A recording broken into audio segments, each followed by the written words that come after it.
The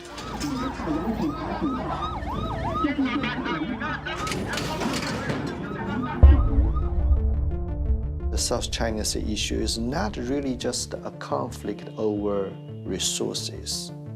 It's actually conflict over identity. Are Americans willing to fight and to suffer casualties for an idea as abstract as maintaining American dominance in the Western Pacific? We thought that the shale revolution was going to bring kumbaya. Our answered prayers were much more than we had bargained for. The United States doesn't ignore all human rights abuses by all rich nations. It just ignores the human rights abuses by all rich nations that are its allies. Militarily and strategically, the US and Saudi Arabia are as close as they've ever been, but politically, they've been on the opposite side of almost every major issue in the last 5 years. Either put up or shut up. If anybody has any proof of a single Saudi, help us in getting to these people who presumably are giving support to these groups. The bulk of the security challenges come from the Taliban and their supporters in Pakistan.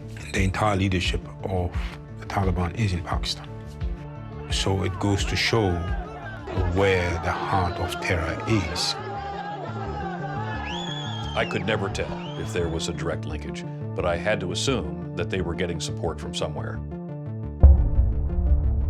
It's what keeps me awake at night, because we do know that terrorist organizations want to get their hands on nuclear weapons.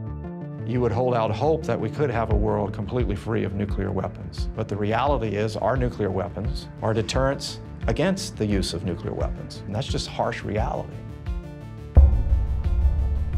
The majority of people in these countries are no longer poor. And it's a very different place than it was back 30 or 40 years ago.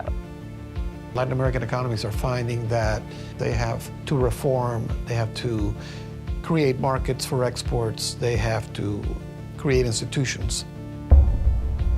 Taking the second strongest European country out of the European Union, the United Kingdom, that's a recipe for instability in Europe itself. People are not doing so well in many parts of Europe. And they're starting to question, does European integration help me anymore? Is it protecting me against cheap Chinese imports? Is it keeping unemployment levels low? No, in many cases, on both those answers. If you went out right now and you asked the average American, was NAFTA a success? They'd say, oh no. But NAFTA was a huge success. It created many, many jobs. It created much, much growth.